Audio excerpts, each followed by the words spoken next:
ಪ್ರಿಯ ವೀಕ್ಷಕರೇ ನಮಸ್ಕಾರ. ನಮ್ಮ ಹಳ್ಳಿ ಸುದ್ದಿ ಯೂಟ್ಯೂಬ್ ಚಾನಲ್ಗೆ ಸ್ವಾಗತ. ಬೆಳೆ ವಿಮಾ ಪರಿಹಾರದ ಬಗ್ಗೆ ಮತ್ತೊಂದು ಬಿಗ್ ಅಪ್ಡೇಟ್ ಒಂದು ಬಂದಿದೆ. ಹೌದು, 2024-25ನೇ ಸಾಲಿನ ಬಾಕಿ ಉಳಿದಿರುವ 291.92 ಕೋಟಿ ರು ಬೆಳೆ ವಿಮಾ ಪರಿಹಾರ ಬಿಡುಗಡೆ ಮಾಡಲಾಗಿದೆ ಎಂದು ಪ್ರಿಯಾಂಕಾ ಖರ್ಗೆ ಅವರು ತಿಳಿಸಿದ್ದಾರೆ. ಇದರ ಬಗ್ಗೆ ಸಂಪೂರ್ಣವಾದ ಮಾಹಿತಿಯನ್ನ ಈ ವಿಡಿಯೋದಲ್ಲಿ ತಿಳಿಸಿಕೊಡ್ತಾ ಹೋಗ್ತೀವಿ. ಪ್ರತಿ ಹೆಕ್ಟರ್ಗೆ 23,000 ರೂಪಾಯಿ ಹಣ ಜಮಾ ಆಗಲಿದೆ ಎಂದು ತಿಳಿಸಲಾಗಿದೆ.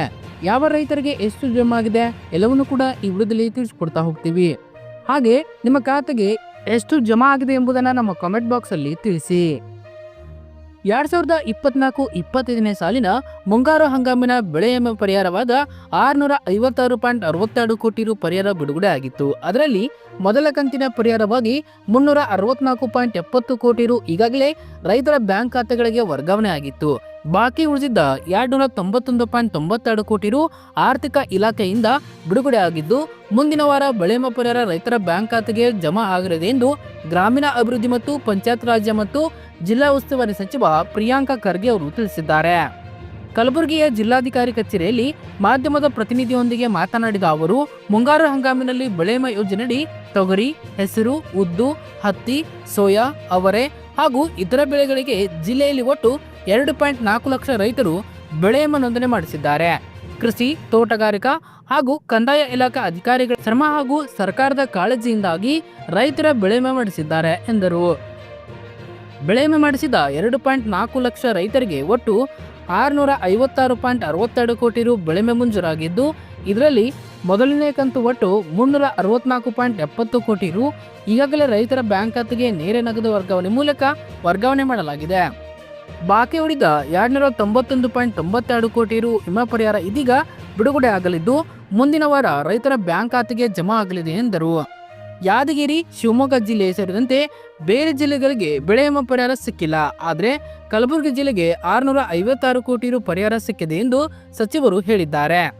ಬೆಳೆ ವಿಮೆ ಮಾಡಿಸಿದ ರೈತರಿಗೂ ಕೂಡ ಪರಿಹಾರ ದೊರಕಿಸಿಕೊಳ್ಳಲು ಪ್ರಸ್ತಾಪ ಮಾಡಲಾಗಿದೆ ಎಂದರು.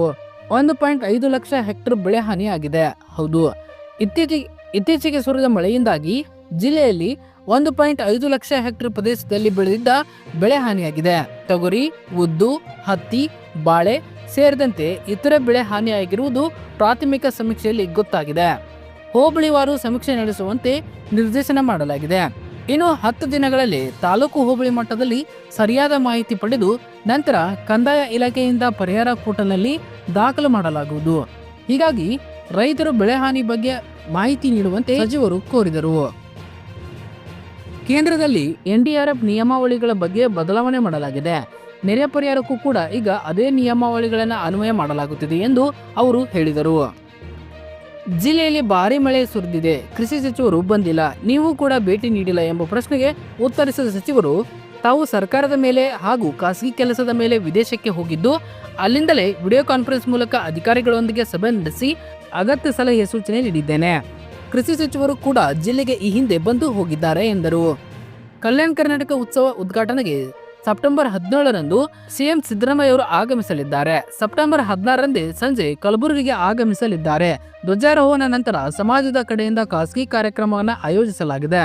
ಕಲ್ಯಾಣ ಕರ್ನಾಟಕದ ಪ್ರದೇಶ ಅಭಿವೃದ್ಧಿ ಮಂಡಳಿಗೆ ಪ್ರತ್ಯೇಕ ಸಚಿವಾಲಯ ಸ್ಥಾಪನೆ ಬೇಡಿಕೆ ಪರಿಶೀಲನೆ ಹಂತದಲ್ಲಿದೆ ಎಂದು ಸಚಿವರು ಪ್ರಶ್ನೆಯೊಂದಿಗೆ ಉತ್ತರಿಸಿದರು. ಇನ್ನು ಹಾವೇರಿ ಜಿಲ್ಲೆಯಲ್ಲಿ ಸತತವಾಗಿ ಮಳೆ ಸುರಿದ ಪರಿಣಾಮ 80% ಬೆಳೆ ಹಾನಿ ಉಂಟಾಗಿದ್ದು, ರೈತರು ತೀವ್ರ ಸಂಕಷ್ಟದಲ್ಲಿದ್ದಾರೆ. ರಾಜ್ಯ ಸರ್ಕಾರ ಈ ಕೂಡಲೇ ಮಧ್ಯಂತರ ಬೆಳೆ ಹಾನಿ ಪರಿಹಾರ ಬಿಡುಗಡೆ ಮಾಡಬೇಕು ಎಂದು ಮಾಜಿ ಕೃಷಿ ಸಚಿವ ಬಿಜೆಪಿ ಮುಖಂಡ BC ಪಾಟೀಲ್ ಅವರು ಆಗ್ರಹಿಸಿದ್ದಾರೆ.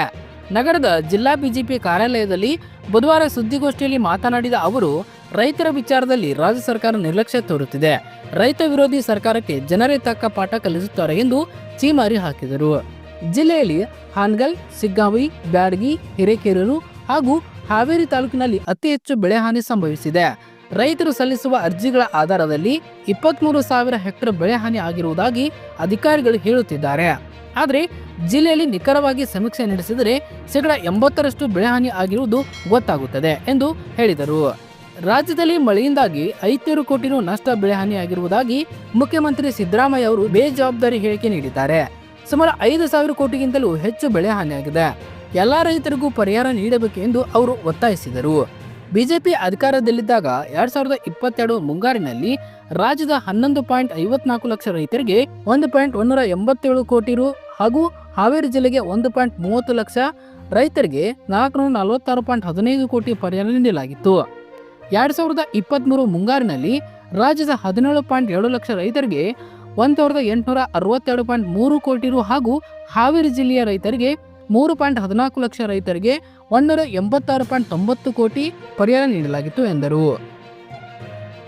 ಮೇ ತಿಂಗಳಿನಿಂದಲೇ ರಾಜ್ಯದಲ್ಲಿ ಮಳೆ ಶುರುವಾಗಿದ್ದು ಕೆಲ ದಿನಗಳಿಂದ ಬಿಡುವು ನೀಡದೆ ಬೆಳೆಗಳ ಹಾನಿಯಾದರೂ ರಾಜ್ಯ ಸರ್ಕಾರ ಸಮರ್ಪಕವಾಗಿ ಸಮೀಕ್ಷೆ ಮಾಡುತ್ತಿಲ್ಲ. ಅಧಿಕಾರಿಗಳು ನಿರ್ಲಕ್ಷ್ಯ ವಹಿಸುತ್ತಿದ್ದಾರೆ. ಸರ್ಕಾರದ ನಡತೆಯಿಂದ ರೈತರು ಬೇಸತ್ತು ಹೋಗಿದ್ದಾರೆ ಎಂದು ಹೇಳಿದರು. ಬಿಜೆಪಿ ಜಿಲ್ಲಾ ಘಟಕದ ಅಧ್ಯಕ್ಷ ವಿರೂಪಾಕ್ಷಪ್ಪ ಬಳ್ಳಾರಿ, ಪ್ರಮುಖರಾದ ಸೋಮ ನಿಸಂಗೌಡರು, ಸಿದ್ದರಾಜ್ ಕಲಕೋಟಿ, ಗವಿಸಿದ್ದಪ್ಪ ದ್ಯಾಮನವರು ಇನ್ನಿತರು ಇದ್ದರು. ರಾಜ್ಯದ 5.20 ಲಕ್ಷ ಬೆಳೆ ಹಾನಿಗೆ 1.52 ಕೋಟಿ ಪರಿಹಾರ ವಿತರಣೆ.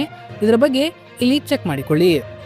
ರಾಜ್ಯದಲ್ಲಿ ಅತಿವೃಷ್ಟಿಯಿಂದ ಉಂಟಾಗಿರುವ ಹಾನಿ ಮತ್ತು ಪರಿಹಾರದ ಕ್ರಮಗಳ ಕುರಿತು ಮುಖ್ಯಮಂತ್ರಿ ಸಿದ್ದರಾಮಯ್ಯ ಅವರು ಇಂದು ಕೃಷ್ಣಾದಲ್ಲಿ ಜಿಲ್ಲಾಧಿಕಾರಿಗಳ ಹಾಗೂ ಜಿಲ್ಲಾ ಮಟ್ಟದ ಅಧಿಕಾರಿಗಳೊಂದಿಗೆ ವಿಡಿಯೋ ಸಂವಾದ ನಡೆಸಿದರು.